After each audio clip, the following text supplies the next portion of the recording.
Bonjour à tous et bonjour à toutes pour cette avant-dernière intervention dans notre séminaire Nouvelles proximités, qui est un événement international que nous coordonnons et nous organisons avec grand plaisir avec nos partenaires. Luc Guzinski du LRA de Toulouse qui est présent avec moi, Matteo Colleoni qui est à la fois aujourd'hui notre intervenant et notre partenaire de l'université Bicocca de Milan et du centre de recherche dont il nous parlera, et nos amis excusés, André Torré de Paris-Saclay qui est aujourd'hui en déplacement, Didier Chabot, Carlos Moreno également de mes compères de la chaire ETI, pas dispo, et Vincent Kaufmann de l'EPFL, du laboratoire de sociologie urbaine. Donc, on va faire en comité restreint. On a Alexandre Brunstein de la chaire avec nous également. Matteo, je te présente rapidement ce séminaire sur le thème des nouvelles proximités dans une vision des proximités vraiment très large pour ceux qui nous suivent et qui peuvent ensuite revenir en replay sur les différents séminaires. Vous voyez qu'on balaye un champ d'horizon très large autour de ce concept des proximités, notamment de l'accessibilité. Matteo, aujourd'hui, va aborder le sujet de l'immobilité et de l'accessibilité. Matteo, tu es professeur de sociologie urbaine à l'université Milan-Bicocca, comme nous l'avons dit. Tu coordonnes notamment le groupe de travail sur la mobilité du Réseau des universités pour le développement durable. Tu enseignes et tu es régulièrement intervenant dans des universités italiennes et étrangères, membre de différents comités scientifiques. Et tes thèmes d'études et de recherche portent notamment sur la structuration et la transformation des territoires urbains, la mobilité, l'accessibilité, la durabilité et le développement durable dans les politiques urbaines.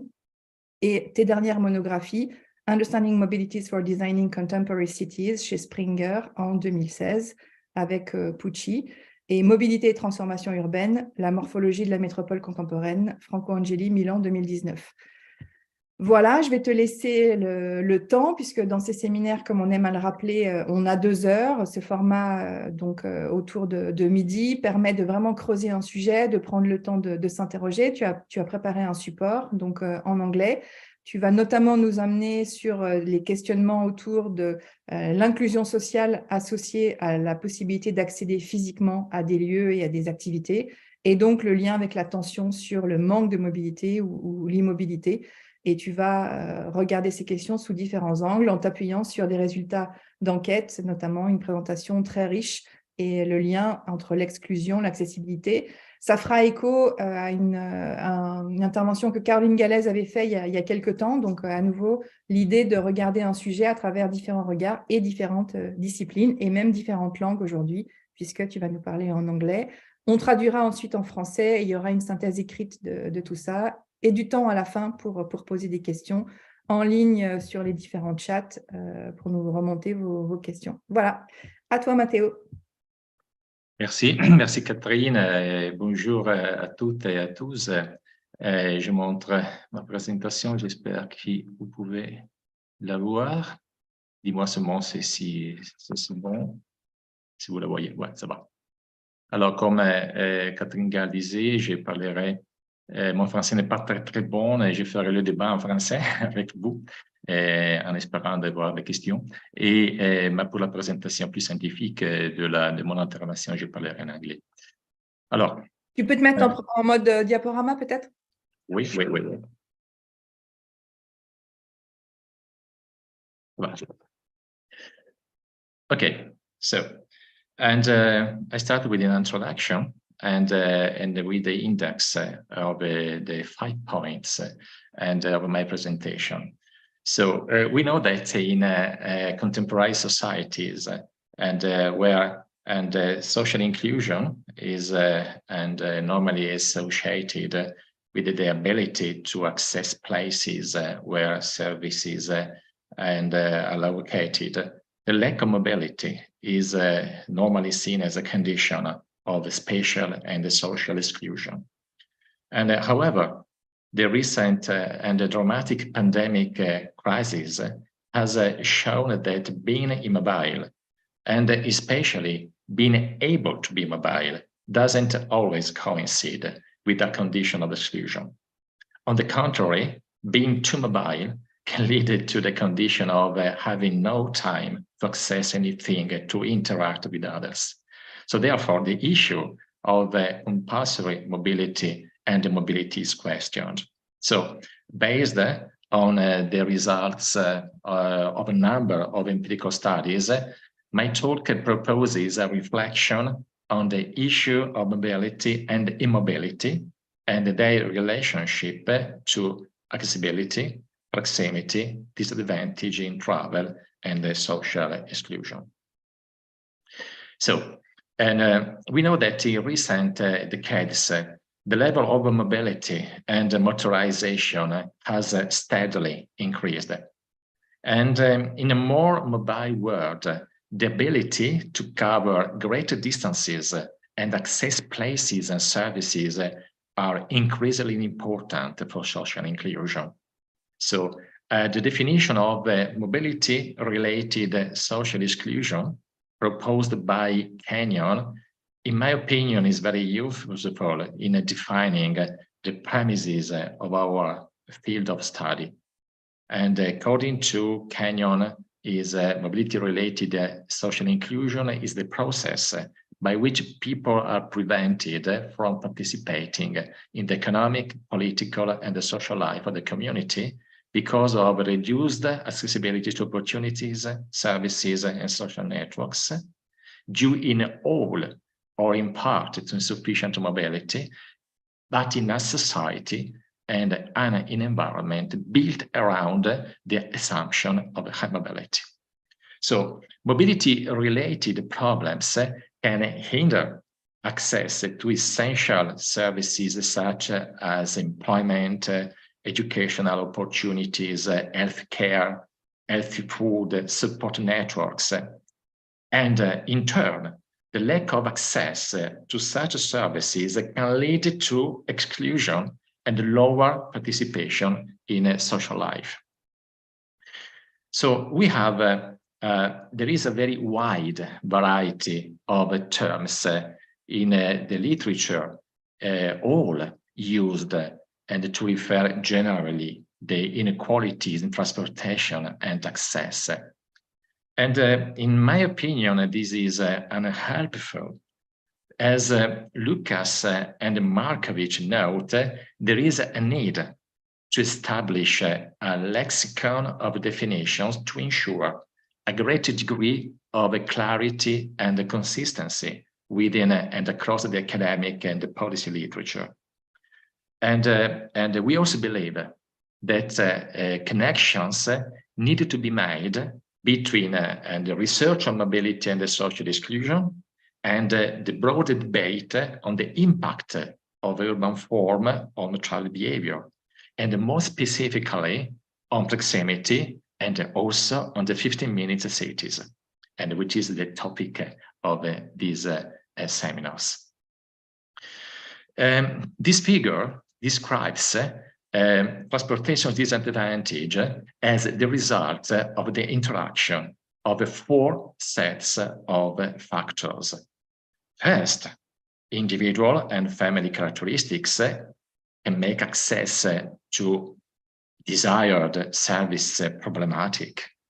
Recurring characters in research on mobility and social exclusion are low-income families, the elderly, ethnic minorities, migrants, youth, the disabled, or the unemployed. And similarly, the transport-related factors such as the lack of public transportation services or high transportation cost have an important impact on limiting access. And finally, the land use factors such as the population density and mixed use of the environment are crucial as they influence the distance to places of activity that people need to reach. It's important to emphasize that mobility disadvantage must always be viewed as the result of an interaction between several factors and can seldom be attributed just to one of them.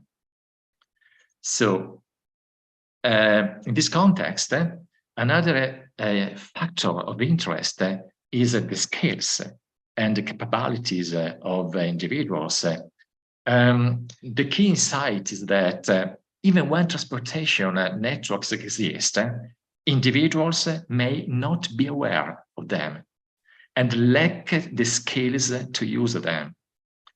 French scholars have perhaps been the most active in exploring the social cognitive dimensions of transportation disadvantage, often with a reference to the mobility framework proposed by our friend Vincent Kaufman. But the British research has shown that limited travel horizons, the unwillingness to travel, the reduced expectation can result in transportation disadvantage even in settings where suitable transportation infrastructure is available.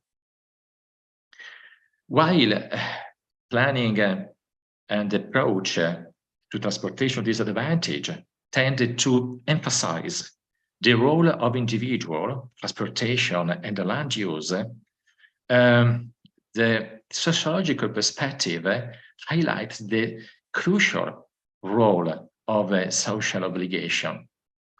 Because since co-presence is a requirement for a wide range of human interactions, it's this compulsion to proximity that explains most passenger travel. And this has important implication for the conceptualization of disadvantage in mobility.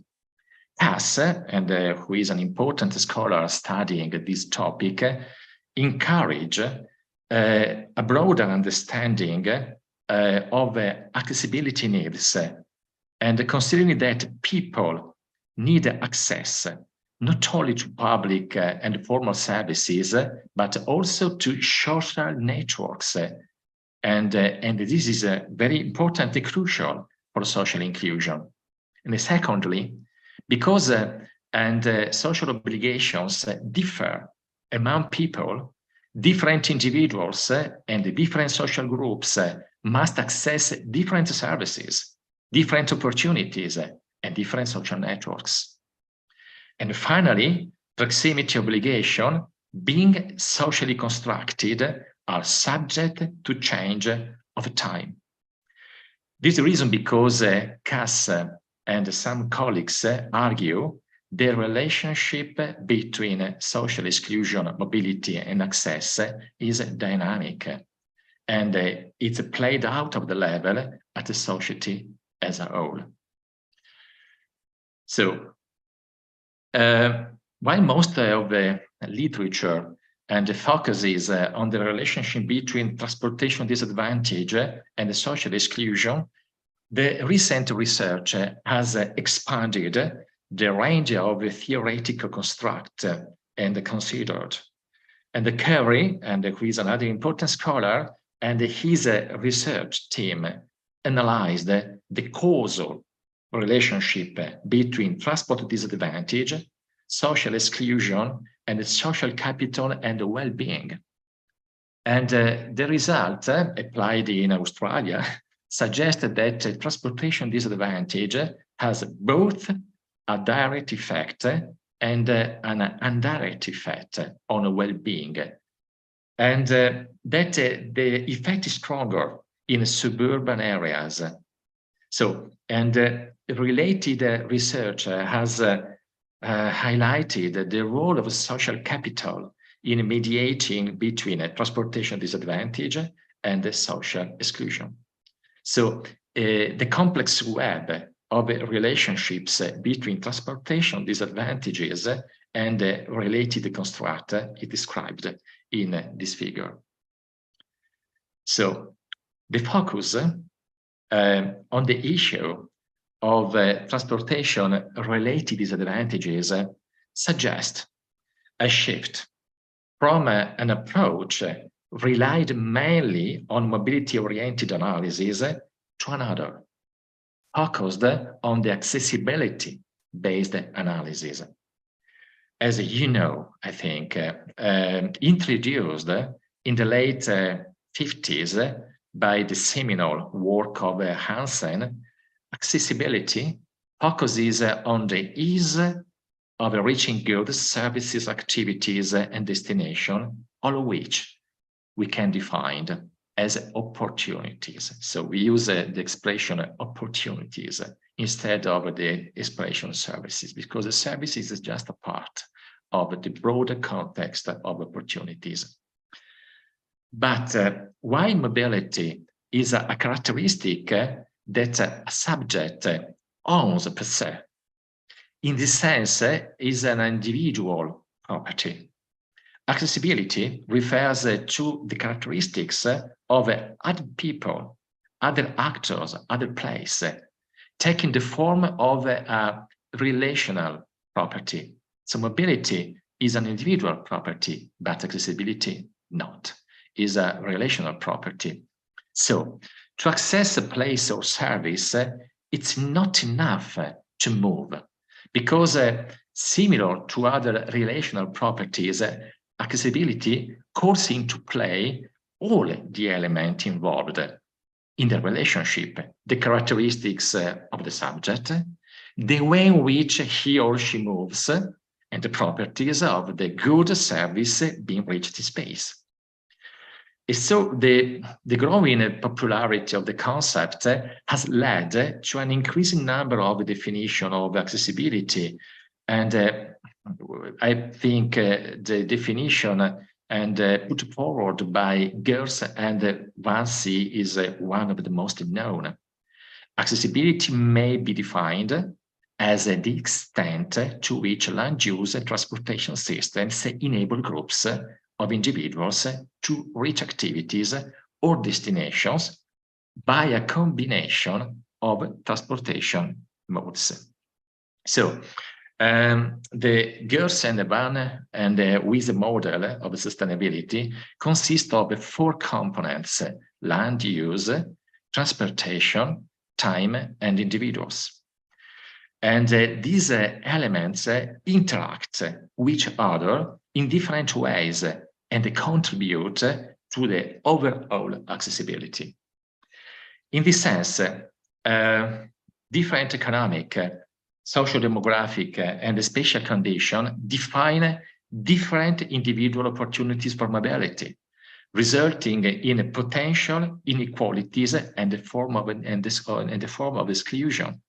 So these factors emerge when people are unable to reach the goods and services that the society considers necessary to live their daily lives, but with an emphasis on potential capabilities rather than actual behavior. So this focus on the potential dimension of accessibility calls into question the ethical dimension of the issue of urban and social inclusion or exclusion. According to Martins, a colleague from this Tel Aviv University, accessibility should be identified as a primary good, a primary social good, and its availability to every individual should be ensured by specific distributional policies. And in this framework, transportation and the system is one of the main mediator between people and opportunities. And quoting another colleague, Adi, infrastructure can be in, of, or for a specific place. So enabling the mobility of some groups while at the same time contributing to the immobility of other people. So considering the multiple issues of equity at stake when dealing with accessibility evaluations, it's necessary to examine at least 3 issues: accessibility to what, accessibility for whom, and accessibility with what. Okay, to what, first of all. In the first part of my talk, and a reference was made to the opportunities consisting not only of services, as I told you, but also of places and social settings to carry out activities relevant for us. Since it's really difficult or even impossible to access all kinds of places, services, and opportunities, focus on priority opportunities should be adopted. And in this regard, Karen Lucas and an English colleagues and very famous studying this issue, speaks of basic accessibility, the set of activities that are presumed to be necessary to prevent social exclusion of families. Since the concept of need is socially and culturally given, attention must be paid not only and not so much to the quantity of accessible activities. It's not just a question of quantity, but to their ability to meet the physical, the mental, and the relational needs of individuals. In other words, quoting again Martins, we have to pay attention to the accessibility that allows a person to benefit more from participating in activities. So the focus on the subject allows us to shift our attention to the question of who needs access, and notably with respect to which concept of welfare and social inclusion. The focus on the subject is particularly and important in contemporary society, where the number of vulnerable individuals exposed to the risk of inaccessibility and social exclusion has increased dramatically. The benefits of accessibility refer not only to the characteristics of a subject and the opportunities, but also to the way in which these are reached. In other words, by what? And the question: private transportation, public transportation, active mobility, walking, bicycling, and so on. The focus on individuals and their enablement suggests that personal characteristics also contribute to the ability to use a transportation system and should enter into an assessment of basic accessibility. So the reference to the concept of lack of mobility allows us to move on the next issue, which concerns the relationship between mobility, immobility, and the risk of social exclusion. So, as you know, in the literature, the concept of immobility is addressed in theoretical and empirical studies, focusing mainly on mobility and travel. And according to this approach, immobility indicates a lack of movement or an interruption in the flows that characterize contemporary societies. Since, as we have seen, spatial mobility plays a central role in contemporary societies by ensuring participation in social life, so the forced interruption of spatial movement and its reasons are normally considered one of the conditions that most expose people to the risk of social exclusion. But just as mobility, similarly, immobility refers to different subjective and at the same time objective reasons. And from this perspective, the reasons and the effect of mobility are intertwined with the thoughts of mobility. So suggesting that immobility should be analyzed in a plural terms, not in a singular terms. The topic of immobility has been addressed mainly by scholars belonging to the new mobility paradigm. First of all, for them, immobility is a relational state that should never be taken as an absolute condition. We don't talk of immobility as an absolute condition. And mobility and immobility are individual and the social phenomena that are not opposite, but coexistent and interdependent. So we talk about the interdependence between mobility and immobility. Moreover, immobility is itself a structural state of mobility. And there being no movement without a moment of stillness, or at least a momentary absence of movement.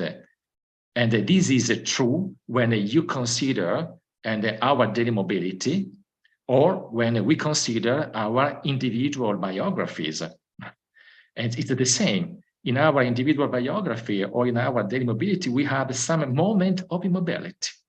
And to be mobile is necessary to be mobile. There is an interaction between these two very interesting concepts. Also, mobility, both in daily life or in biographical life, is necessary.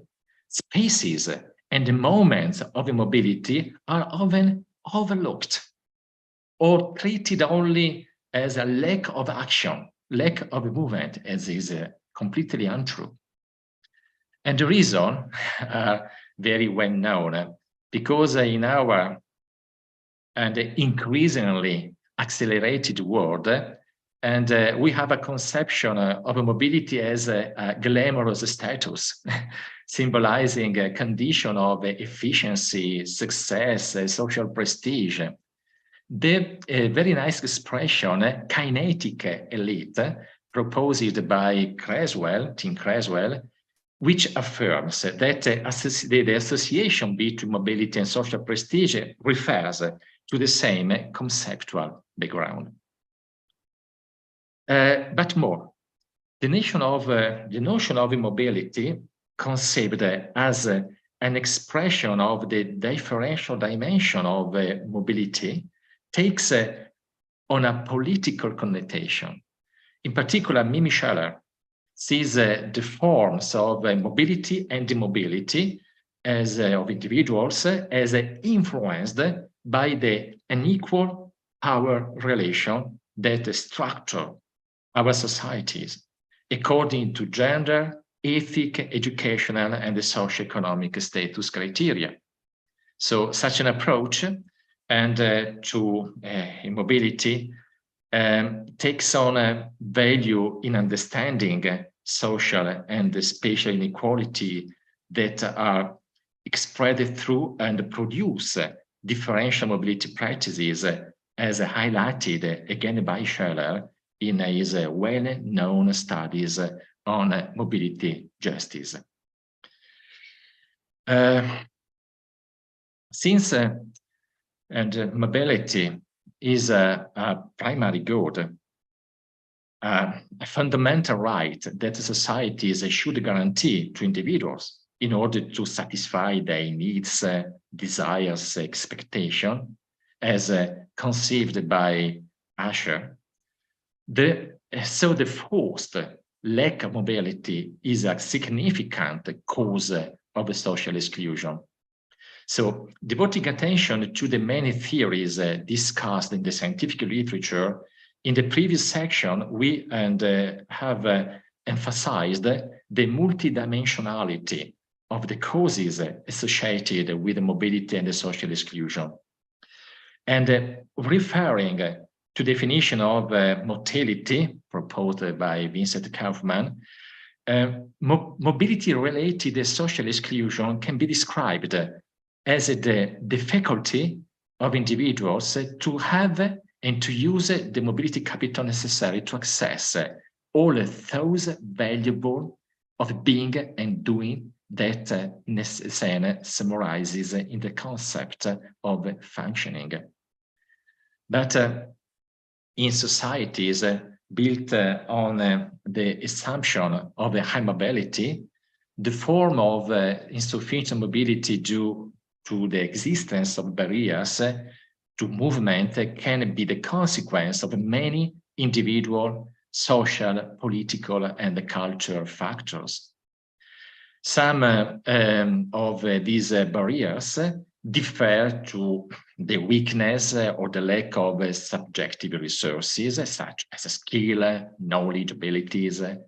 Other to spatial and temporal friction that can induce to limit individual mobility, the old work of by Agestrand during the 70s, and again to the legal and perceptual barriers involving political and social factors, as very well described and by Turner with the expression global immobility regime. So, and this like mobility, immobility has a relational and a multi-dimensional nature, and can be the consequence of social exclusion, and in turn contribute to its reproduction. But you have to pay attention to another step, very important. Moreover, the distinction between being socially included or excluded is not only related to the extent and the frequency of movement, but to the degree of voluntariness.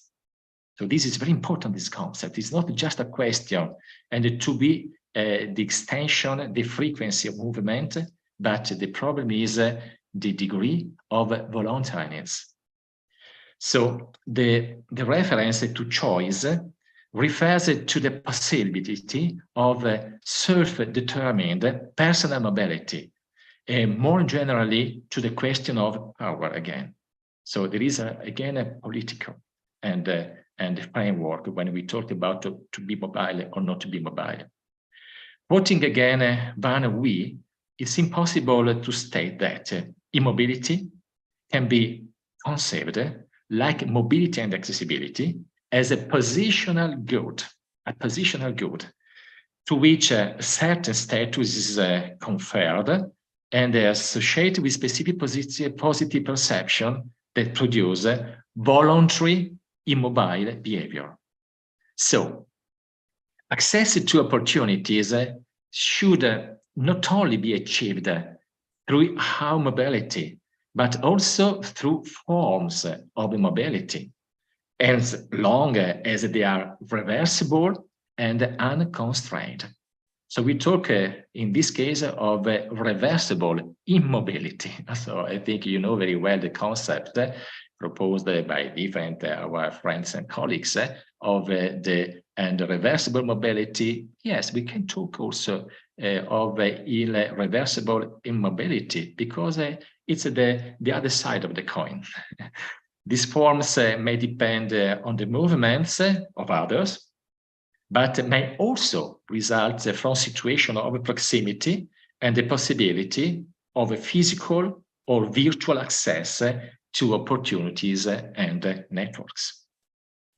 So it seems possible to speak of reversible immobility, where the reference, the reversibility factors, on the one hand, and refer to the traditional studies on the search of physical proximity, and on the other hand, to contemporary studies on the so-called immobility of proximity. Oh, okay, so there are several theories that refer to the principle of immobility of proximity. The first is based on the plan more to travel less. and plan more to travel less. Okay, according to which voluntary forms of limiting one's daily mobility could be the result of implementing integrated land use transportation policies focused on improving physical and virtual accessibility through proximities to spatial and social opportunities and network. But the same principle to ensure proximity to people and things, no longer with high mobility, but with the combination of accessibility, virtuality, livability of urban space is present in the concept of chrono-urbanism proposed by our colleague and friend Carlos Moreno, and in a planning for proximity proposed by Gell, among other, the Danish architect. And finally, for some scholars, is necessary to explore the positive implication of a shift from the development paradigm based on globalism and high mobility to another model centered on the principle of a local society, no global society, inspired by slowness and localism. So we can reformulate the concept of motility proposed by Vincent Kaufman and with the concept of immotility, where mobility, if reversible, is conceived as a form of capital in localist societies, in which the low level of mobility are not perceived as the result of constraint, but rather as a positive factor of a relationship and proximity to one's physical and the social environment. Okay, we can move to the fourth part of my presentation concerning mobility, social exclusion, measures and method. In the first part, I analyzed the main, in my opinion, of course, important theories concerning the social exclusion, transport, mobility, and immobility. In the first, I'd like to focus on the measures and the methods in order to collect information about mobility and notably about immobility or immotility. And the last section, I will show you some results of research. So, okay, and immobility and accessibility, we have seen, have been the subject of interest of many disciplines, different streams of research, urban studies, urban planning, geography, urban sociology, and so on. Each of which has proposed different methods, different measures in order to collect information on it.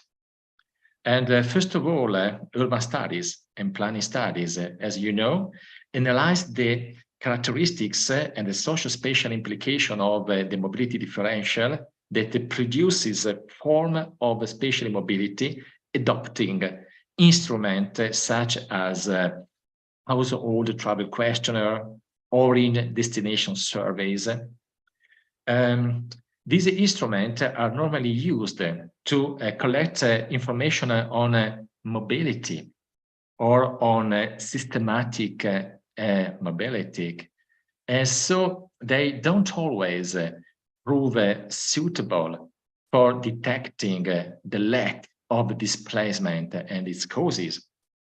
Moreover, when we wanted to go more in deep in the methodological side of this lecture and classifying trips of less than 50 minutes or less than 300 meters as immobile, normally in this and such as a survey, they tended to overestimate the number of immobile people. Therefore, the design of this survey and predicts that many proximity micro-movement typically performed by active means, on foot or by bicycle, may not be recorded. So we have some and accurate results.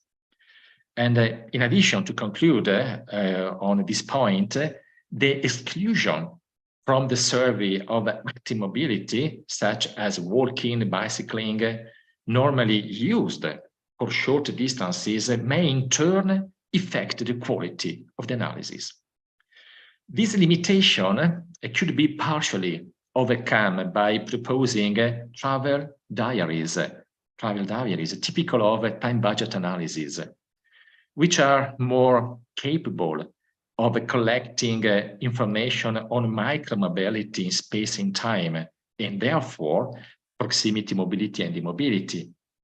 In any case, all these instruments suffer from the limiting of devoting more attention to the measure than to the profile. We have to collect information not just to measure. It's very important, of course. I don't want to say it's not important to measure. Measure is, okay, very, very important. But at the same time, when we have to collect information about the short mobility or immobility or immotility, as we have told before, we have to collect information about the profile of people. It is not so easy.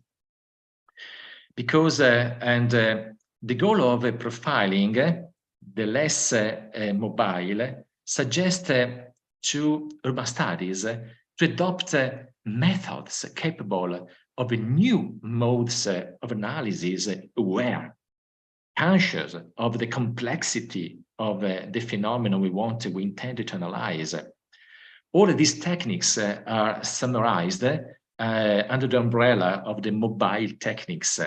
And for example, interviews on the move, film and footage, ethnographic techniques, collection of direct experiences, action research tools, shadowing are just some of these mobile techniques of research. These techniques, they have been criticized a lot, because many people say, notably in the scientific and the field, they have not a robust analytical protocols. In my opinion, these techniques can nevertheless be usefully employed alongside more traditional techniques in the study of mobility and the mobility profile, particularly at the proximity scale. Or we can also use the digital data. And a suggestion is, and I'm concluding the fourth part and introducing the empirical and the part of my presentation. And one way to explore the social and the spatial implication of immobility practices is to refer to the concept of accessibility again, as defined in the previous part of my presentation. So by considering aspects related to simultaneously the sphere of transportation, land use, spatial provision of the services and opportunities, accessibility studies allow for the analysis of different variables involved in shaping people mobility and the mobility profiles. According again to the schematization and proposed by Gers and Van Wie, and on the different components of accessibility, in my opinion, are rigorous and metric, and they should consider 4 dimensions simultaneously. First, the spatial distribution and of supply and the demand for available activities and opportunities, and namely the land use component. The efficiency of transportation systems in terms of travel time, cost, and effort, so the transportation component. The third one is the time constraint that may affect the availability and the attainability of the spatial opportunities, the time component. We normally forget the time component, as if time is not an essential part of our relationship. I always say our actions are not included in space and time. Our social actions are made by space and time. Without time and space, there is not a social action. So it's not possible not to consider time when we consider mobility and immobility. And to finish, the needs, opportunities, capabilities that influence the possibility of translating a mobility potential into action. So we can arrive to the last part of my presentation. It's 15 to 1. I have again more or less 15 minutes.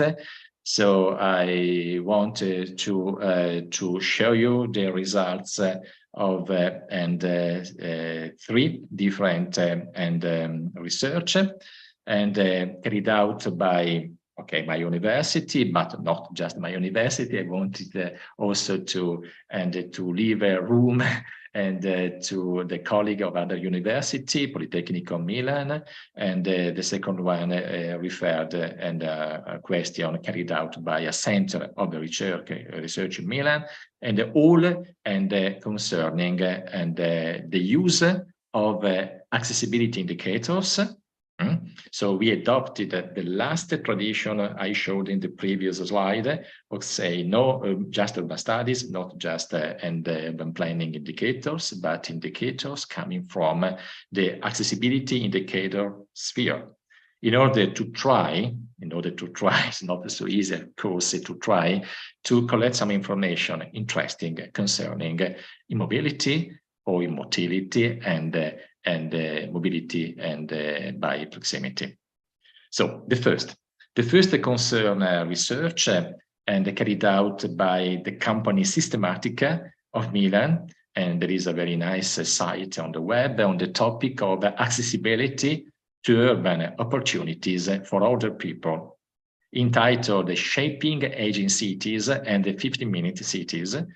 More in detail, this Shaping Aging Cities is a comparative and overview of the structure, both social and physical, of 10 European cities, referring to population aging data and reflecting through the lenses and of society, mobility, the built and the digital environment. So the main stage of this investigation and were as follows. You can see on the slide the analysis of the spatial distribution of the population, particularly the elderly. Secondly, the analysis of the spatial distribution of neighborhood essential services. So they work on the concept of neighborhood services. And the third analysis of the modal split and the quality of the sidewalks. This is very important. We wanted to collect information about short mobility, about the mobility within 15 minutes, typically the mobility of elderly people. So we have to know very well the quality of sidewalks. Because many times it's not possible to walk. We tended to become immobile because it's not possible to walk on our sidewalks. So notably inside an unprivileged neighborhood. The analysis of the 15 minutes accessibility per category and the analysis of the main cluster and strategies of enhancement.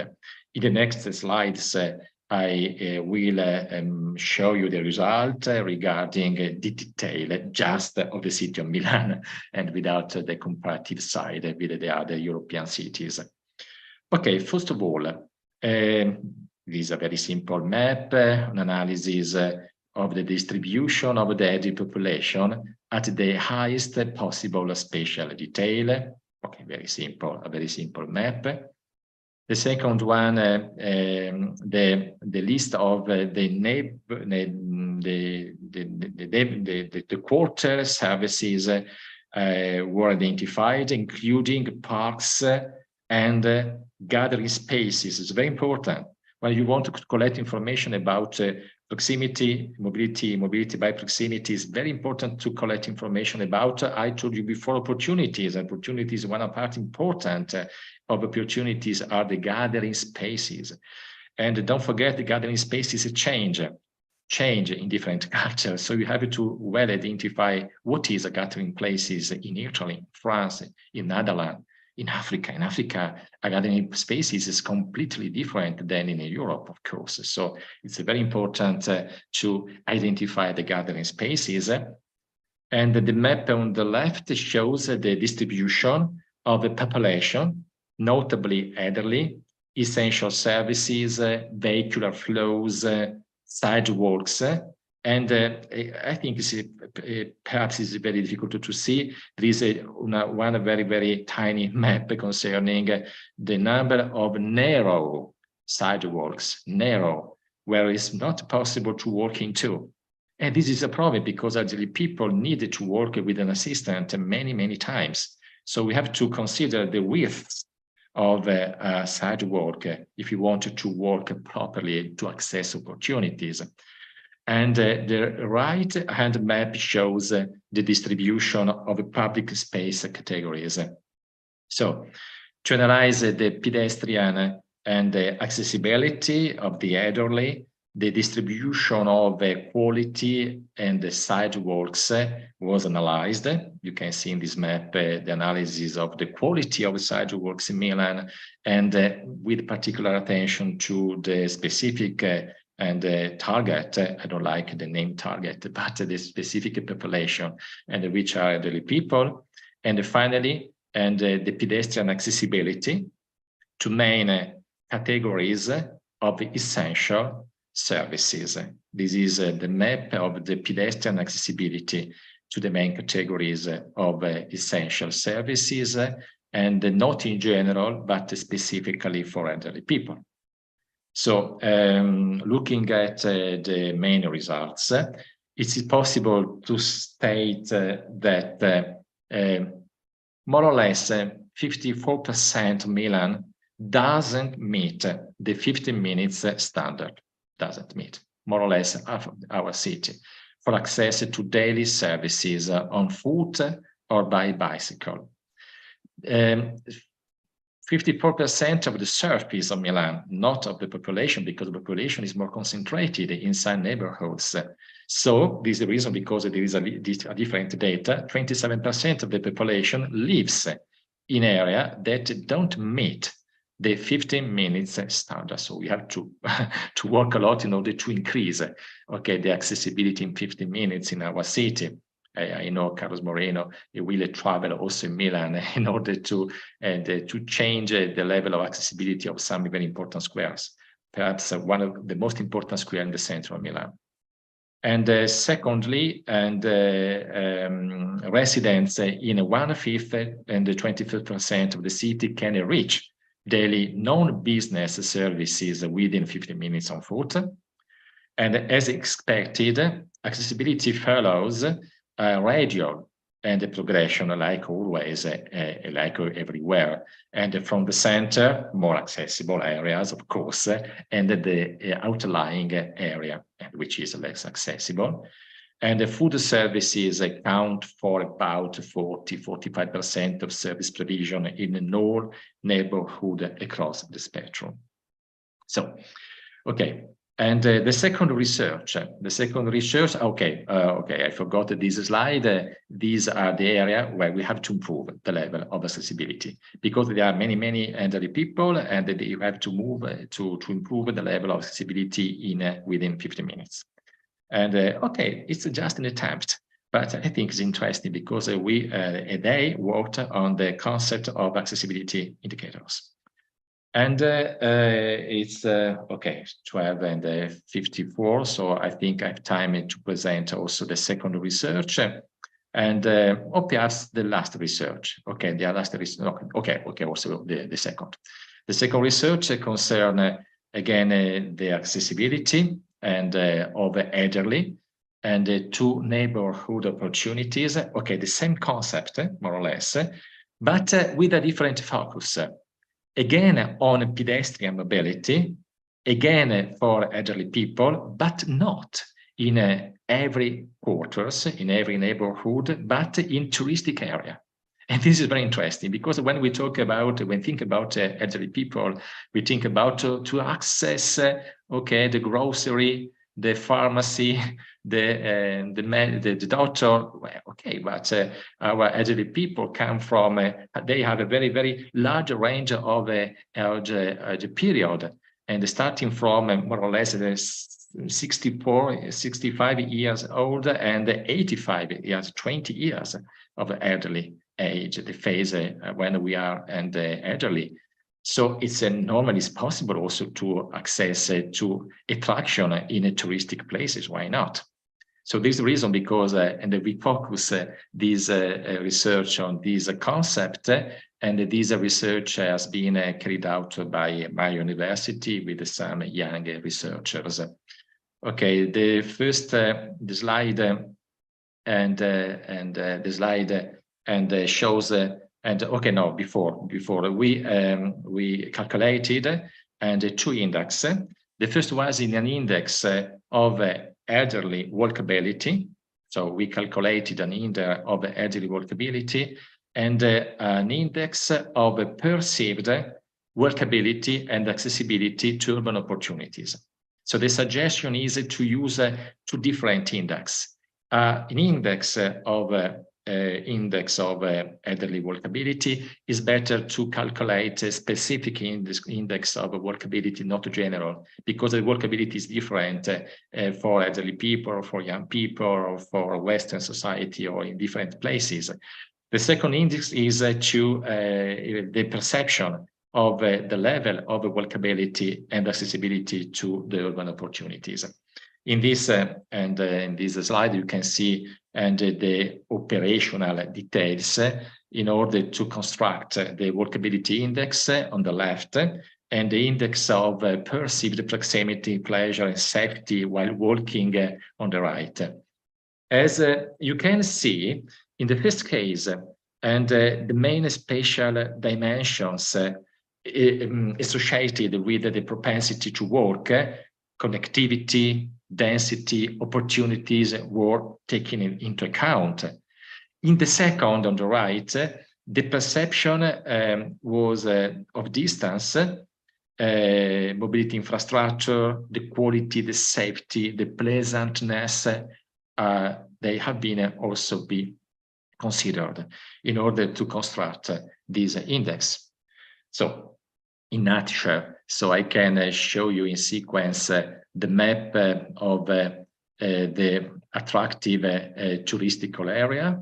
Okay, this is the map of Milan with the more attractive touristic areas. In the next slide, the map of the different levels of walkability for elderly people. And finally, the map overlaying the most attractive touristic areas with the walkability index of elderly people. So, and with attention to the main result, to conclude this second research, the analysis of the averages for the distance component, so we calculate the distance component of the alpha index, shows that perception of accessibility and thus the attractiveness of urban settings decreases as age increases. It's quite normal, and to a great extent in touristic area than in the city of Milan as a whole. And secondly, the perception of accessibility and attractiveness increases accordingly as the objective degree of workability increase, with a higher percentage in tourist context than in the whole city. Another relationship being recorded between perceived accessibility and individual properties, but not very significant, and from a statistical point of view. But they should be interpreted as a trend, which could guide the interpretation of the context. And males, for example, tend to perceive spaces as more workable, more accessible, and therefore more attractive than females. And secondly, people with higher level of education also perceive a greater accessibility. Again, tourist areas appear more attractive in this respect than in the city as a whole. I'd like to conclude. I have again 10 minutes, so it's 1 o'clock, no more than 10 minutes in order to have a room for the discussion for the last 50 minutes. But I'd like to show you the latest research, a very interesting research conducted by Paola Pucci, Giovanni Lanza, and Carboni from the Polytechnic of Milan, and concerning the issue of proximity by accessibility and to neighborhood services through active form and mobility. And this research has been carried out by these colleagues as a part of the European project Extra, and experimenting with the city, street, and transform urban mobility. I think you can find this presentation, I think, on the web, or sending an email to Paola Pucci, Professor Paola Pucci from the Polytechnic of Milan, and Giovanni Lanza. And the research proposes a very interesting inclusive accessibility by proximity index, which is a quantitative indicator to measure and to visualize the different levels of accessibility, of active mobility, and the two essential daily services. And at this stage, I limit myself to present only this indicator, and then you can, for more in depth and information about this survey, you can find something on the web or calling Paola. And but it's very interesting because assessing the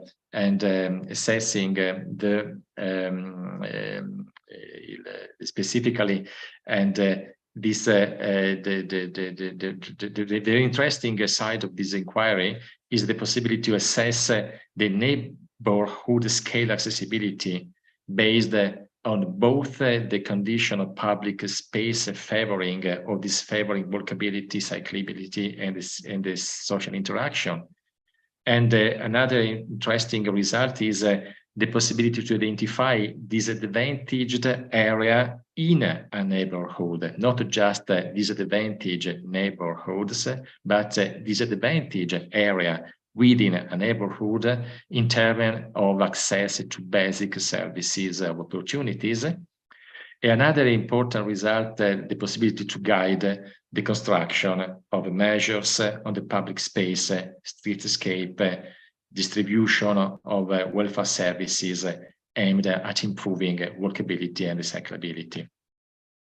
So in this case, you can see the index they calculated, and in this case there is an index, the network index, mapped on each and the arc of the network, and describing the technical performance of the roads and the interaction with the car traffic. And another interesting indicator, and put forward by Paola Pucci and the colleagues, is the relational indicators mapped on a hexagonal grid overlaid on the road network, and describing the perception and the quality of the spatial and the relational environment. And to conclude, these maps represent the different levels of accessibility of the neighborhood areas for mobility and impaired and the population. And to conclude, the result is a cartographic representation of the index and suitable for assessing the quality of routes and accessibility through active mobility in different areas, and stimulating the debate on the issue of accessibility and proximity, developing a cityscape strategic plan, and directing and tailored interventions to improve accessibility of proximity. That's all. Thank you for your attention.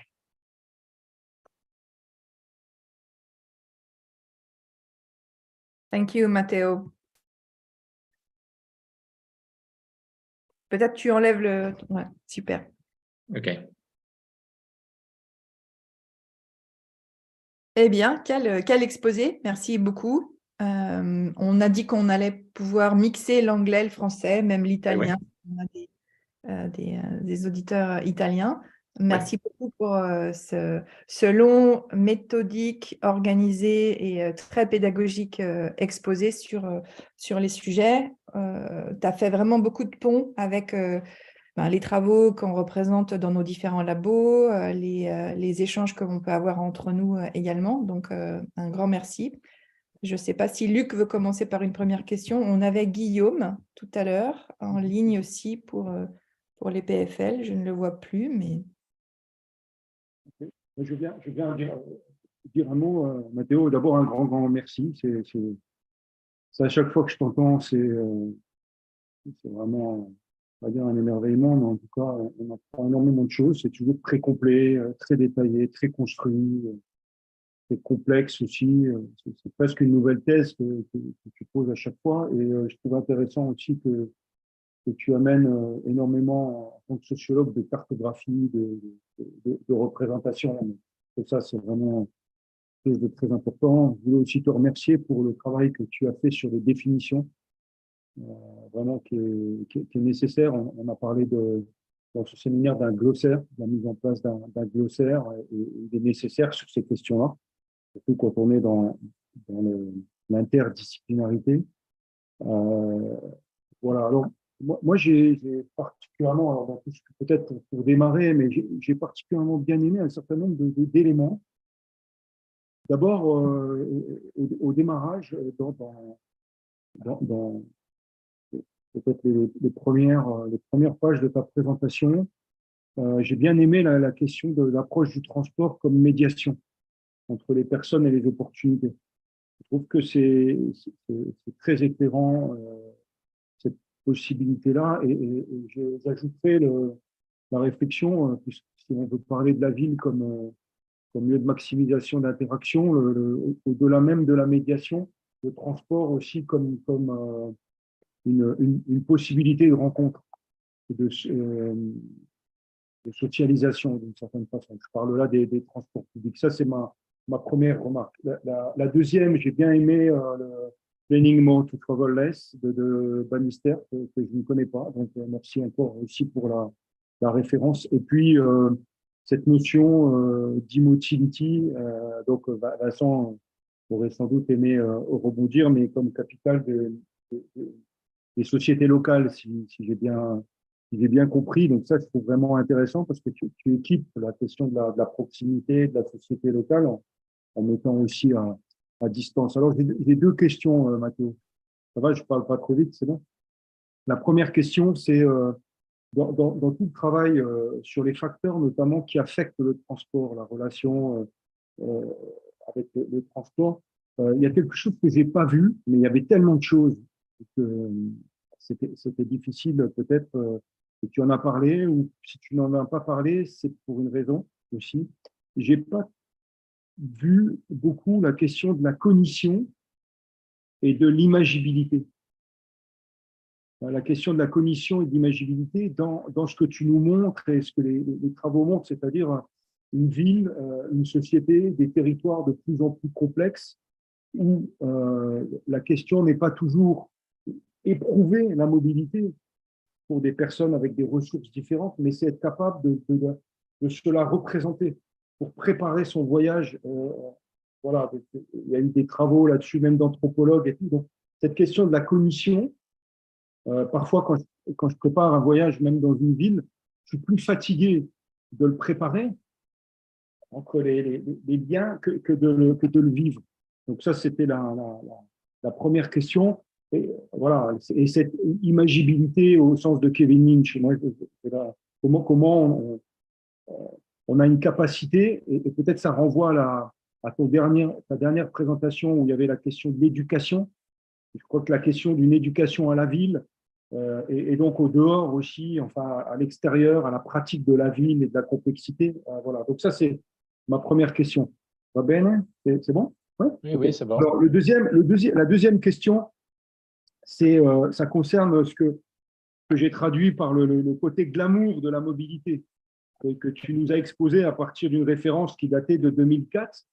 Et j'ai toujours pensé effectivement qu'il y avait un côté glamour à cette mobilité, mais c'était un côté glamour qui ne concernait pas seulement les classes supérieures, mais celles et ceux qui essayent de les imiter.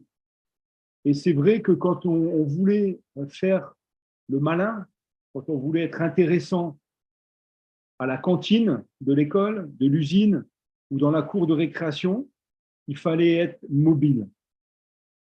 Ça, pendant des années, on l'a vu, on l'a constaté. Aujourd'hui, est-ce que dans tes travaux, dans la multitude de références que tu mobilises, est-ce que tu vois aujourd'hui, alors suite ou pas à la Covid, un basculement? C'est-à-dire qu'aujourd'hui, il y a une espèce de statut glamour, un peu bourgeois bohème, hein, de cette immobilité, ou peut-être de cette proximité, mais j'ai compris que ce n'était pas la même chose. Et puis, je voulais dire aussi que j'ai bien aimé aussi le côté pratique de ton travail, c'est-à-dire notamment sur l'idée de la possibilité d'agir, notamment sur la marchabilité, hein, en français, cette capacité de se mouvoir. Et cette marche qui, pendant longtemps, dans les réflexions sur la mobilité, n'était pas insérée. Quand on s'est connus, Matteo, il y a des années de ça, hein, on parlait pas de la. Enfin, nous, on faisait des cartes de marche, tu te souviens, mais on était au mieux sur le vélo. Mais la marche, ça ne faisait pas partie de cette mobilité. Voilà, c'était quelques remarques, et deux petites questions, si pour toi elles ont du sens, et si tu veux y répondre. Oui, merci Luc pour les deux questions. Alors, sur la première question, qu'est-ce que nous n'avons pas considéré pendant nos études? Nous avons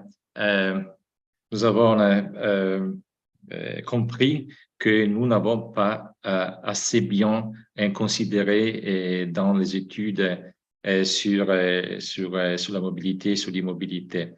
Alors, c'est toujours la même chose, c'est la difficulté de collecter des informations sur la vie des personnes. C'est bizarre de le dire pour moi que je suis sociologue, mais c'est vraiment très, très difficile de parler avec les personnes de leur rythme de vie et des problèmes qu'ils ont pour la question de l'accessibilité. C'est une question de recherche. Nous pouvons utiliser des questionnaires, mais les questionnaires ne sont pas bons, pas du tout, pour collecter des informations en particulier avec les personnes qui sont immobiles. Il y a une corrélation entre l'immobilité et les défauts des autres ressources personnelles, comme en particulier les ressources de communication et d'avoir des relations. Alors, je dis une chose que je pense que tu aimes beaucoup. Nous devrons faire des enquêtes sur le territoire, sur les territoires plus profondes, pour collecter les informations sur la mobilité des personnes, les difficultés de mobilité des personnes qui sont très âgées ou qui sont malades ou qui ont du mal à se bouger sur le territoire. C'est très, très difficile de collecter ces informations. Alors, nous parlons d'avoir des indications, des indicateurs de représentation. Non? J'ai montré des enquêtes, des résultats des enquêtes où nous avons adopté des indicateurs pas seulement de la marche, de la walkability, mais aussi de la perception de la marche. Et ça va, il n'y a pas de problème de construction de ces outils, mais il y a les problèmes de la proposition de ces outils aux personnes. Nous avons besoin de beaucoup de temps. Beaucoup de temps. Nous avons beaucoup de temps, beaucoup d'espace pour faire de la recherche aujourd'hui. Si nous voulons collecter des informations qui sont plus utiles, parce que les concepts, c'est très, très complexe. Parce que nous ne sommes pas en train de collecter des informations sur la marche, ou sur la mobilité en général, mais sur la difficulté à se bouger et sur l'immobilité, sur les différentes raisons de l'immobilité. Et les personnes ont normalement du mal à raconter de soi-même, en général. En particulier, les personnes qui sont immobiles, ils n'aiment pas beaucoup parler de soi. Et de pour là, des sabis, ils ont, je ne sais pas comment le dire en français,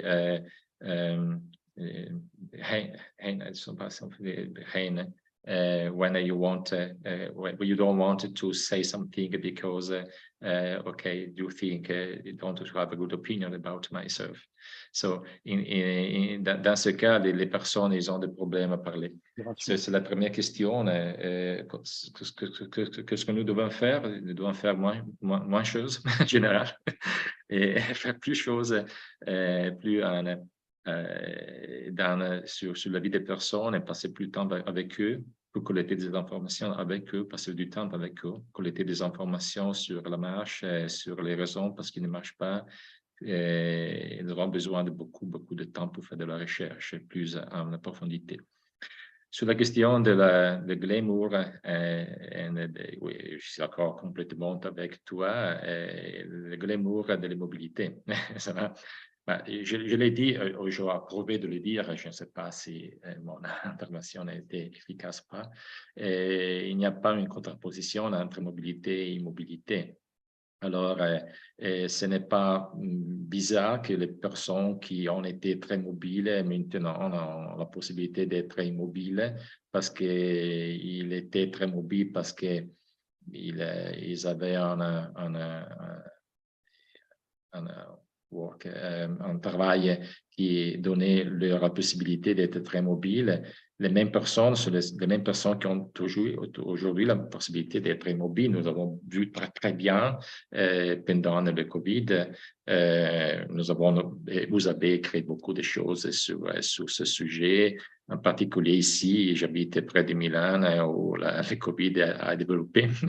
Dans les années l'avant, et j'ai vu tous, et je vu le queue des morts sur la route, et je connais aussi les personnes qui sont mortes, oui, et qui sont mortes aussi parce qu'ils devaient travailler, ils devaient se bouger sur le territoire parce qu'ils travaillaient dans le secteur des services. Et il n'avait pas les murs de l'immobilité, pas du tout. Et alors, il y a encore la question du pouvoir. Et je prouvais de l'effacer pendant ma présentation quand j'ai nommé Mimi Scheller and the concept of mobility justice. Parce qu'il y a une relation très forte sur la question de la mobilité et de l'immobilité, la question du pouvoir, la question des ressources. De ce point de vue, c'est une très bonne question sociologique qui étudie la structure sociale. Et alors, tes questions sont des très, très bonnes questions. La question du glamour de l'immobilité, la question de ce que nous devons faire pour collecter mieux les données sur la question de l'immobilité ou de l'immotilité. L'immotilité, c'est un petit peu un hasard que j'ai utilisé aussi parce que pour avoir aussi un rapport avec Vincent. Qui a parlé de la motilité. Je sais qu'il y a beaucoup de questions, Matteo, qui arrivent. Juste signaler une chose pour faire le lien avec des interventions précédentes. Je trouverais intéressant peut-être qu'à l'issue de nos échanges, de cette année d'échange, des années précédentes, on puisse peut-être un jour travailler sur un programme de recherche ensemble, parce qu'on est un collectif vraiment intéressant. Et dans les interventions cette année, on avait notamment celle du psychologue Laurent Bègue, qui a vraiment éclairé autrement cette question de la proximité. Et dans les propositions que tu fais, dans les réflexions et la recherche de moyens aussi pour nos travaux, et ça, je trouve que l'associer, ce serait quelque chose ce serait intéressant qu'on puisse travailler avec Laurent Bègue et des chercheurs italiens, autres aussi. Voilà, merci beaucoup. Je ne veux pas capter tout ce temps d'attention. Donc, je te laisse, Catherine. On a une question de Frédéric Bonneau. Il nous a rejoint de Toulouse aussi. Matteo, tu peux la lire. Tu peux la lire. En gros… Ah ouais. Elle est un peu longue, donc pour ceux qui nous écoutent et qui ne la voient pas… en français, si vous voulez. Ben, allez-y, Frédéric. Ça dépend. Mathéo préfère lire ou… Ah ouais, nous continuons en français, mon français, c'est assez clair. Mais il faut lire la question pour les participants parce qu'eux ne voient pas la question. D'accord. Bon, alors, j'arrive avec une culture assez décalée de mon collègue Luc. Ouais. Donc, ma question va peut-être paraître un peu Le naïve. décalé, c'est architecte, ingénieur hein, aussi. Voilà. Donc, je commence en vous saluant et en vous remerciant de la présentation que je trouve aussi très structurée, très dense. Je ne suis pas sûr d'avoir tout compris, mais il est sûr que j'ai découvert différentes précisions sur des notions que je trouve importantes et aussi sur les méthodes de cartographie. Donc, merci pour votre travail. Ma question, elle est un peu décalée de la socio parce qu'elle est plutôt prospective et dans l'idée de trouver des alternatives au fonctionnement actuel. Je voulais poser la question, est-ce que vous êtes intéressé à l'appropriation sociale de la mobilité avec des vélos mobiles? Donc, les vélos mobiles, je parle de bicyclettes où on est couché avec une carène aérodynamique. C'est une solution qui est connue depuis largement un siècle et qui permet d'élargir considérablement la superficie de la ville du quart d'heure. Parce que c'est une solution qui permet de rouler beaucoup plus vite qu'à bicyclette. On atteint très facilement 35 km/h. Et donc, ça permet de relier facilement, sans voiture, lorsqu'il n'y a pas d'offre de transport en commun appropriée, des zones périphériques aux centralités urbaines.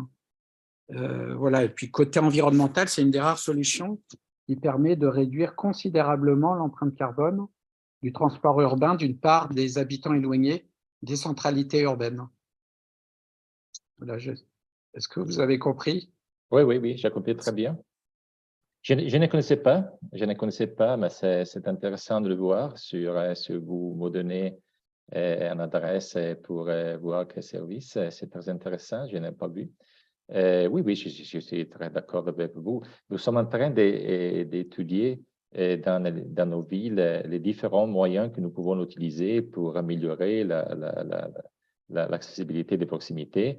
Et avec la marche, ça va, même pas seulement, mais aussi avec les vélos, avec les services vélos, comme vous avez dit, qui pourraient nous donner des avantages sur la question de l'accessibilité.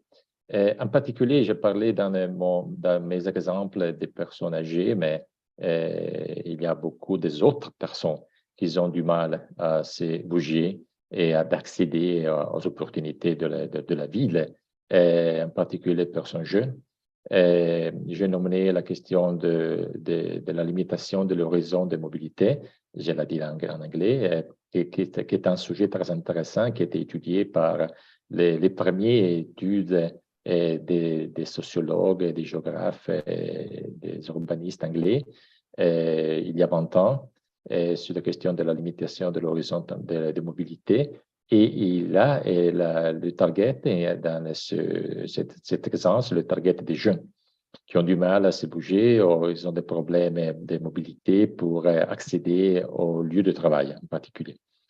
Alors, je crois qu'il y a des possibilités très intéressantes à développer des différents moyens pour accéder aux différentes opportunités au-delà de la question de la marche, des vélos normaux, des voitures ou de transport public. Et il y a aussi la question de la mobilité des personnes immigrées. Je n'ai pas mes exemples encore, c'était sur les personnes âgées. Et nous avons eu beaucoup de problèmes de mobilité, de risques de mobilité des personnes immigrées qui travaillent dans le secteur des services, en particulier dans le travail nocturne. C'est un sujet que Luc connaît très bien, je sais, et en particulier les personnes qui travaillent à l'aéroport. Aux différents aéroports de Milan. Nous avons à Milan 2 aéroports, mais il y a aussi l'aéroport de Bergamo. Et dans une raie de 40 km, nous avons 3 aéroports. Il y a beaucoup de personnes immigrées qui travaillent dans le secteur des services et qui ont du mal de se bouger pour accéder au lieu de travail. Et alors, nous sommes en train d'étudier quelque chose à propos des différents moyens de transport afin d'améliorer l'accessibilité. En particulier, nous avons vu le problème pendant le Covid pour les étrangères, des féminins étrangères qui travaillent dans le secteur des services sociaux et de la santé. Ils ont été obligés à se bouger pendant la pandémie parce qu'elles travaillaient dans le secteur des services et du support pour l'aide des personnes. Et aussi, dans ces cas, nous avons étudié quelque chose à propos des différents moyens qu'ils peuvent utiliser pour accéder plus agilement au lieu de travail en utilisant différents moyens de transport. Et les vélos, et sur la question des vélos, le problème, c'est, je ne sais pas en France, le problème, ce n'est pas dans les grandes villes, le problème, c'est dans les petites villes et les moyennes villes. Parce que nous avons une dispersion de population très, très forte à Milan, mais très fort vraiment. Parce que, par exemple, à l'Université de Milan, nous avons, Milan-Bicocca seulement, nous avons 35 000 étudiants. Et seulement 10 000 arrivent de Milan, de la ville. Et tous les autres arrivent de la périphérie, mais pas seulement de la périphérie, du territoire périurbain, où il y a vraiment du mal à avoir une interconnexion entre la mobilité active, en particulier au vélo et le transport public. Je ne crois pas que vous avez le même problème en France, où le niveau du transport public est mieux qu'en Italie, en moyenne, je crois. Mais le problème de l'emploi du vélo, en particulier pour les travaux normaux, c'est dans l'aire périurbaine, où bas le taux de densité et il y a une très forte dispersion et une offre d'infrastructures, des interconnexions entre le vélo et entre les transports très, très faibles.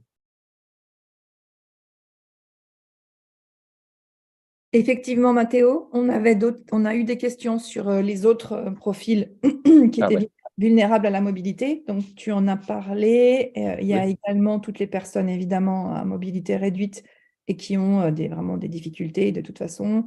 Également, Guillaume Drevon nous en avait parlé en décembre, les mamans avec des poussettes, les personnes qui doivent en fait se déplacer en ayant un peu de l'équipement et du bagage, pour lesquelles, alors, si tu as noté que Milan était très peu structuré pour une marche confortable, alors il y a beaucoup de quartiers qui le sont aussi, qui ne permettent pas le passage en poussette, en fauteuil roulant, etc. Oui. Il y a... Oui. Non, oui, le problème, c'est pas seulement, c'est l'interrelation entre les caractéristiques des personnes faibles et les caractéristiques du territoire. Parce que nous avions le même problème il y a 40 ans. Mais la question était que les personnes n'avaient pas le besoin d'accéder aux services très, très loin. Parce que le niveau culturel était différent. Était complètement différent. Pour aller au théâtre au centre de Milan, le théâtre au centre de Milan était un lieu d'apparition pour la bourgeoisie de Milan, ceux qui habitaient dans les quartiers centraux. La possibilité d'accéder au théâtre n'était pas en question il y a 40 ans. Mais je ne parle pas d'il y a un siècle, il y a 40 ans, quand j'étais petite. Petit. Alors, c'est la raison parce que dans mon intervention, je parlais nous devons très bien dessiner les services et les opportunités selon les caractéristiques culturelles et sociales de la population. Et c'est la question parce que c'est si difficile de construire un indicateur d'accessibilité qui sont comparables au niveau international parce qu'il y a des différents niveaux culturels, il y a des différents niveaux sociaux. Nous avons vu qu'il y a beaucoup de problèmes d'accéder aux opportunités de proximité parce que nous avons deux problèmes. Le premier, beaucoup de services de proximité ont disparu complètement parce qu'il y a une politique de dispersion, de dispersion des apparitions qui auparavant étaient bien et mieux servies dans les quartiers. Et en particulier les services d'assistance de la santé.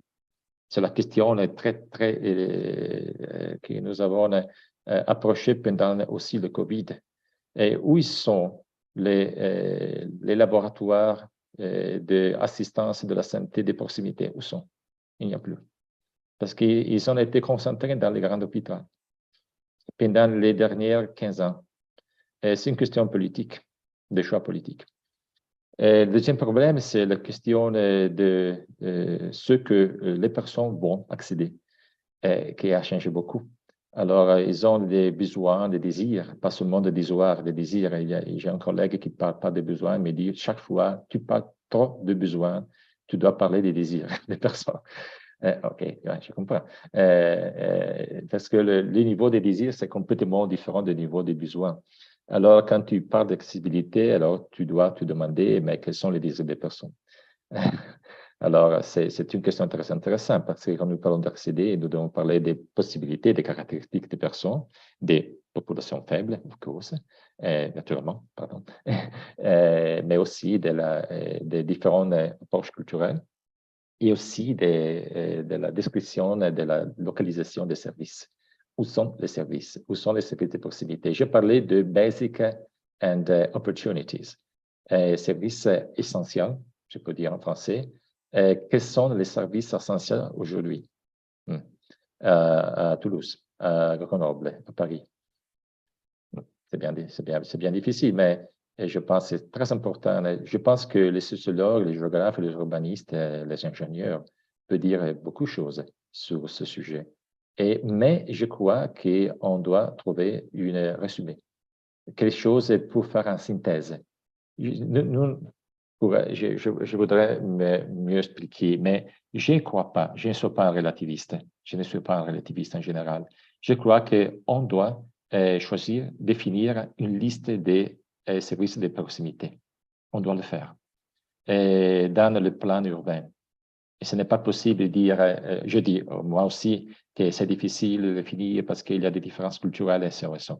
Mais on doit aussi, quand nous faisons de la planification urbaine, définir quels sont les services de proximité. Et en particulier, de localiser ces services de localité dans les quartiers. Et le faire en particulier avec attention aux populations faibles. On doit mieux connaître les populations faibles, connecter les populations faibles avec les services de proximité. On doit le faire. Vous pouvez dire oui, mais c'est normal de le faire. Et oui, c'est normal de le faire, mais ce n'est pas vrai. Parce que nous avons beaucoup de quartiers avec des populations faibles et avec un lack of service, un manque de services.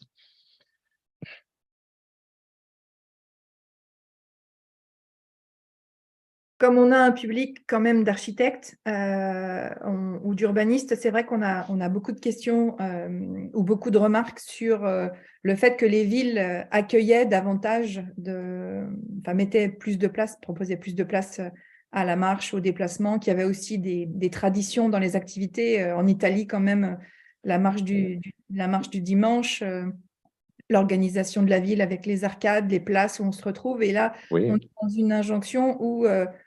quand on travaille sur des projets pour des espaces publics, il faut réfléchir à combien de temps les gens vont rester sur les bancs, rester dans l'espace public. Et donc, on n'encourage pas. Alors, on n'encourage pas l'immobilisme, puisque si on s'assoit trop longtemps, il y a la peur de squatter l'espace urbain, etc., etc. Donc, on voit bien les liens qu'il y a entre tout ça. Et je voulais te dire, Matteo, au début, quand j'ai vu les premières salles, je me suis dit, oulala, ça va être très transport, ça va être orienté très transport. Et tu nous as complètement embarqués sur autre chose. Donc, on fait vraiment un grand voyage sur tous ces sujets. Oui, sur la tradition des villes italiennes, je connais très bien, mais chaque fois, il y a un petit peu de stéréotypes quand on parle des villes italiennes. Hein, ça dépend si tu habites à Siena, si tu habites à San Gimignano, si tu habites à Milan. La plupart des personnes n'habitent pas à San Gimignano, habitent à Milan. Les aires métropolitaines d'Italie couvrent le 10% de la surface, mais dans les aires métropolitaines italiennes vivent les 50% de la population. Et dans les aires métropolitaines, la plupart des populations vivent dans le suburbain et le périurbain, qui c'est pareil du périurbain et du suburbain français, c'est pareil. Alors, les personnes qui vivent dans les centres de la ville, où ils ont la possibilité de recouvrir le niveau de la place comme lieu de rencontre. OK, so, j'ai cité le travail que Moreno est en train de faire dans une place de Milan très importante qui s'appelle place Loreto, qui est très fameux parce qu'il était la place pendant la Deuxième Guerre mondiale, la fin de la guerre mondiale, Mussolini a été tué. N'était pas tué, mais a été montré au public au centre de la place, que maintenant c'est une place des voitures. C'était un croisement de voitures, complètement, c'est terrible, c'est vraiment terrible, c'était loin du cœur de Milan, mais c'est terrible, il y a beaucoup de voitures. Alors, il y a un projet de retransformer la place Loreto dans une place de rencontre. Construire la place de rencontre, c'est un projet, oui, très important et nous avons besoin de beaucoup d'années, oui, ça va, pour la transformation. Je comprends. La place historique italienne, c'est le lieu plus intéressant de l'interaction et de la proximité. Et il y a beaucoup de projets de reconstruire, de retourner à la place traditionnelle. Nous avons détruit beaucoup de places pendant les derniers 50 ans. Nous avons détruit beaucoup de places et nous sommes en train de les reconstruire. Il y a par exemple le projet Milano Piazza Aperte, Milan Open Square, des places ouvertes, et des transformations du centre de la ville et des différentes noix au centre de la ville en lieu de rencontre. Alors, nous devons reconstruire complètement, retourner au début de l'histoire de Milan. Quand nous n'avions pas de voitures sur la route, ce n'est pas très facile, nous devons le faire petit à petit pour rejoindre ce résultat. Et dans le centre de la ville, il y a, je ne sais pas en France, mais dans le centre de la ville du nord de l'Italie, il n'y a pas beaucoup de personnes âgées. Par exemple, les personnes faibles, les personnes désavantagées n'habitent pas dans le centre de la ville. Ils habitent pas seulement dans les périphéries, mais en particulier dans les suburbains, dans les périurbains. Il y a plus de personnes qui ont des problèmes. Par exemple, il y a des quartiers à Milan qui sont très fameux parce qu'ils étaient les quartiers de la périphérie des années 60, des années 70, qui ont complètement changé, ne sont plus des périphéries sociales, ils sont devenus des centres de la ville. Ce n'est pas très facile d'aller rencontrer les personnes qui ont du mal, qui ont des problèmes de mobilité. Ils ne sont plus pas seulement dans les périphéries. Dans les périphéries historiques, ils sont dans des autres endroits. Et je comprends très bien la question de la place historique. C'est un objet, c'est un objectif dans le même temps. Est-ce que tu t'es intéressé, Matteo, aux évolutions de la mobilité, de l'immobilité avec les nouvelles pratiques d'achat en ligne à distance et les livraisons à domicile? Est-ce que c'est des choses sur lesquelles tu vois un impact, qui interviennent dans certains projets? Il y a un projet européen là, qui s'intéresse à ça, aux mobilités dans le dernier kilomètre dans les centres-villes en lien avec une grande importance en fait des livraisons et du fait que les gens donc attendent qu'on vienne leur livrer leurs choses à leur porte. Et nous avons fait quelque chose avec un institut de recherche national qui s'appelle ISFORT, que c'est un institut qui travaille sur la question de la mobilité quotidienne. Et ils ont étudié pendant les dernières années de la question de l'achat l'achat à distance, avec en particulier dans les périphéries urbaines. C'est un travail national, c'est pas un travail de Milan. Et le but de ce travail était d'étudier la capacité du smart working et de renouveler les quartiers périphériques, en particulier d'augmenter la mobilité de proximité. Mais il n'est pas une étude internationale. Je n'ai pas fait pas des choses sur ce sujet.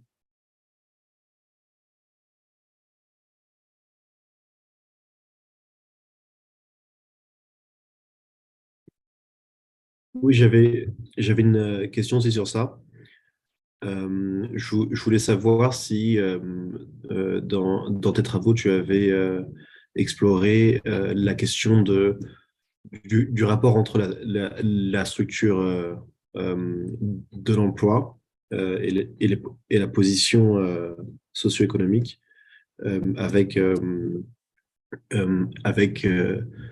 la mobilité et si la mobilité est passive ou active, si on subit la mobilité ou si on la choisit.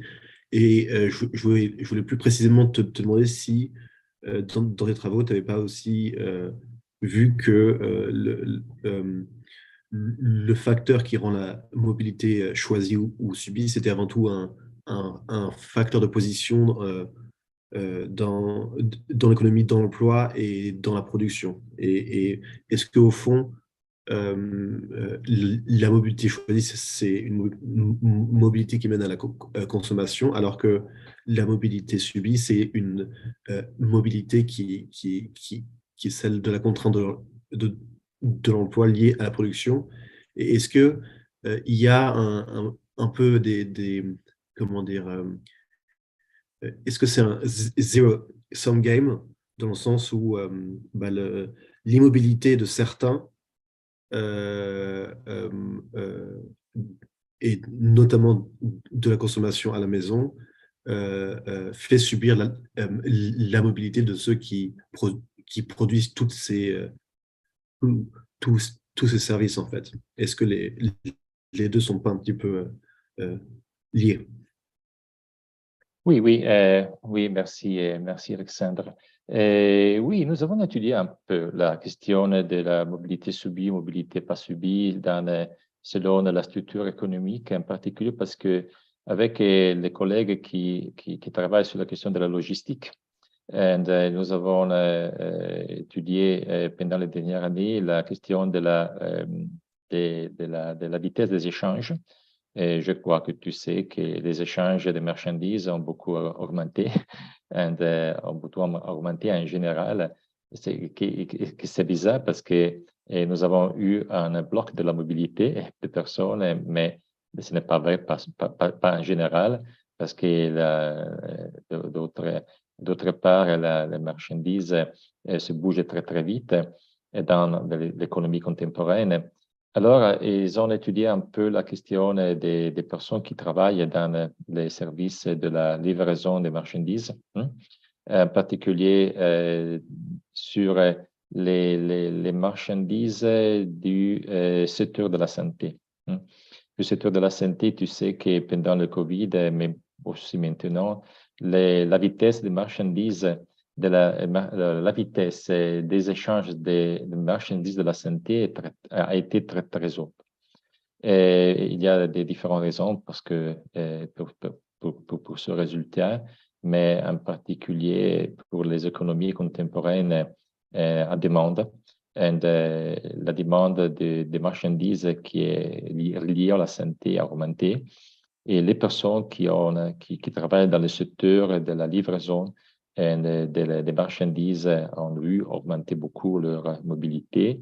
Et nous pouvons le dire que c'est une mobilité qui est obligée, vraiment très obligée.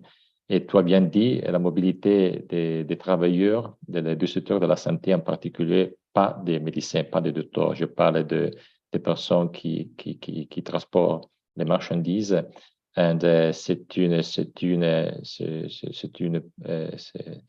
C'est une chose. L'autre chose, c'est la mobilité des personnes qui reçoivent les marchandises à la maison.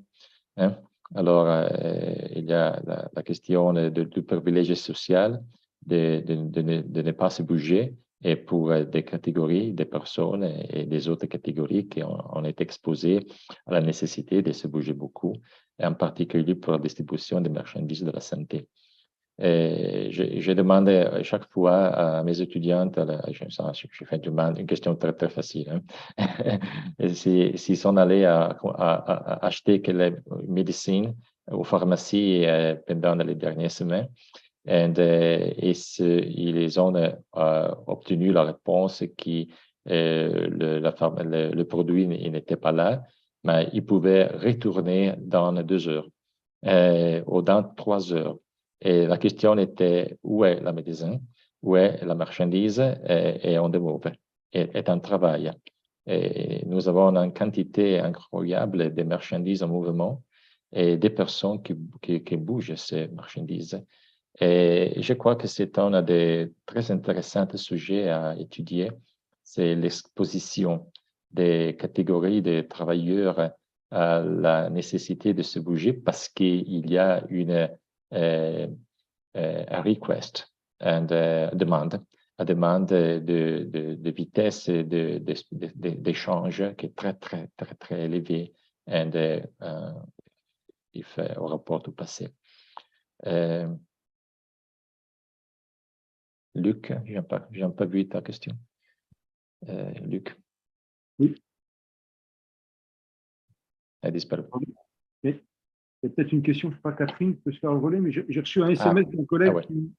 J'ai reçu un SMS d'un collègue qui suit, je crois, sur un des réseaux, mais qui n'est pas en ligne dans le petit collectif.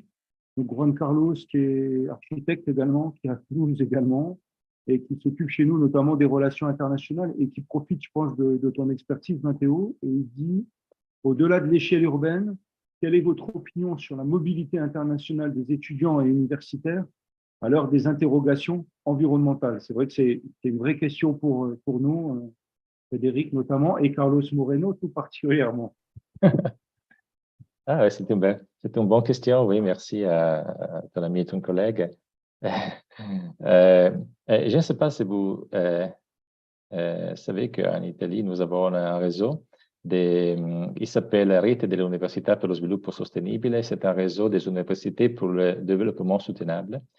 Et nous sommes 80 universités sur en totalité des 100 universités en Italie. Nous sommes en train de travailler sur la question de la durabilité dans les campus et les universités. Et une des questions, c'est la question de la mobilité des étudiants et de la mobilité des professeurs aussi. Nous avons des groupes de travail et aussi un groupe de travail sur la mobilité. La question est possible de faire des abonnements avec les compagnies d'avion ou pas? Et c'est une belle question, oui, parce que si tu peux rejoindre une université dans une distance de 105 km, il y a la suggestion toujours de prendre le train à grande vitesse, mais de ne pas prendre l'avion. Mais il y a la même question pour les étudiants. Alors, il y a beaucoup d'étudiants qui se bougent beaucoup, en particulier au-delà de 5 km. Alors, ma position est ce n'est pas possible n'avoir pas de la mobilité des étudiants, en particulier pour aller à l'étranger à faire de la recherche. Mais nous sommes en train de faire nous avons des rapports avec les compagnies des compagnies de transport du vol sur ce sujet, hein, parce que nous avons dit, par exemple, avec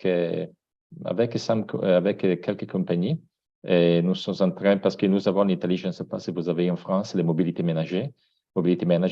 Et, par exemple, je suis mobility manager de ma université. Et je suis en contact avec des compagnies de vol et avec, par exemple, la nouvelle compagnie de vol national italienne. Et alors, la question est, alors, vous nous donnez des prix avec discount for our students and pour nos étudiants. Mais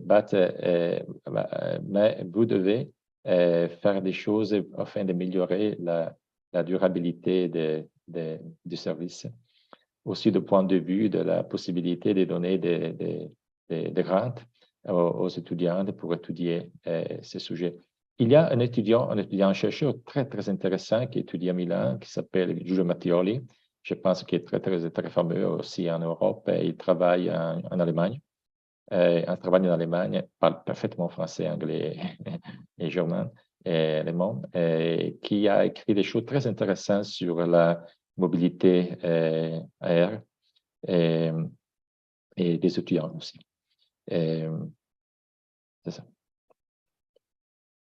Bah, on est preneur, hein, on est preneur de la mise en relation. Nous, de notre côté, à Paris 1, en Sorbonne, on travaille pas mal avec l'Université technique de Munich, avec Benjamin Buttner, qui Ouais. travaille aussi beaucoup, tu le connais, Matteo, sur l'accessibilité, qui vient de lancer une recherche. Là, on est en train de diffuser le questionnaire sur la perception de la mobilité, mais il est destiné aux équipes des villes, pas aux citoyens.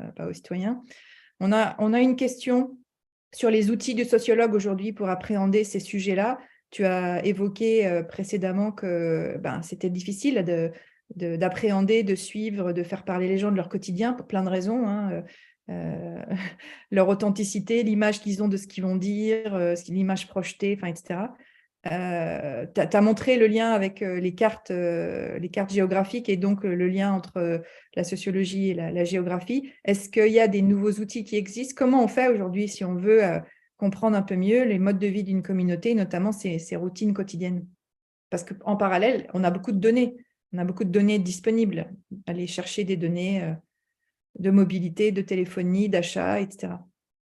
Oui, nous devons faire plus de recherches, documenter le nombre de recherches sur le profil de mobilité des personnes. Parce que c'est vrai que nous avons beaucoup de données, mais c'est vrai, mais ce n'est pas vrai dans le même temps.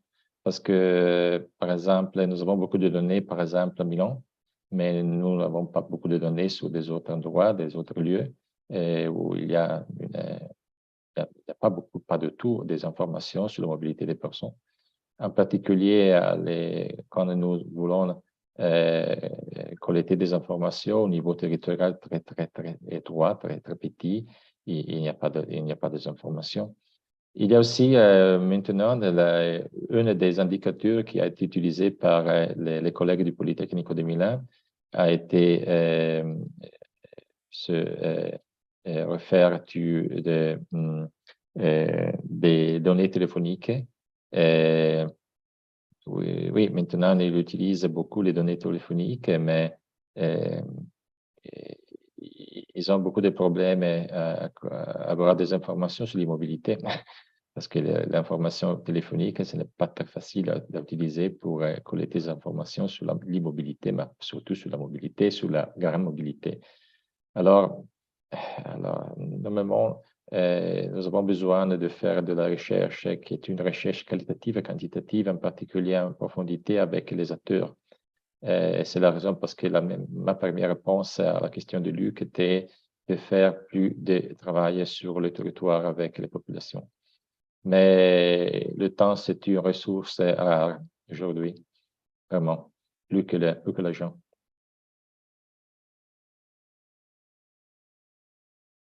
D'accord.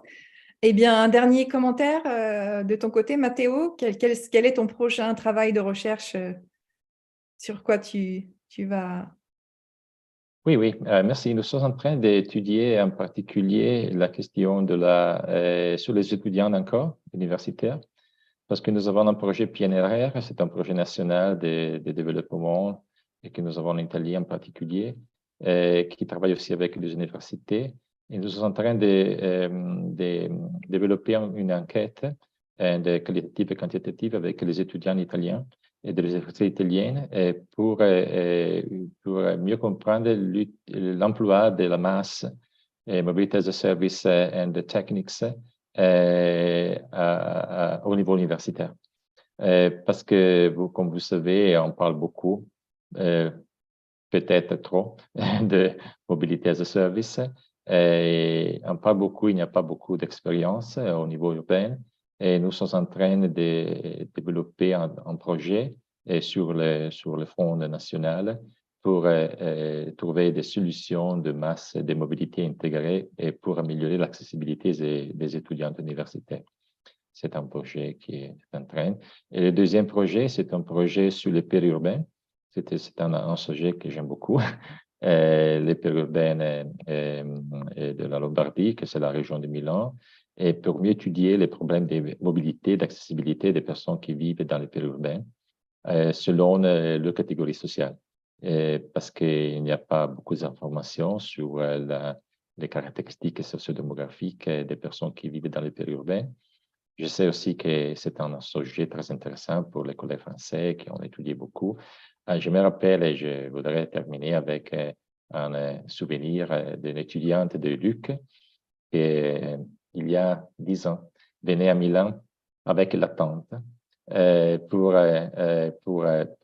étudier les périurbains dans les périurbaines de la Lombardie.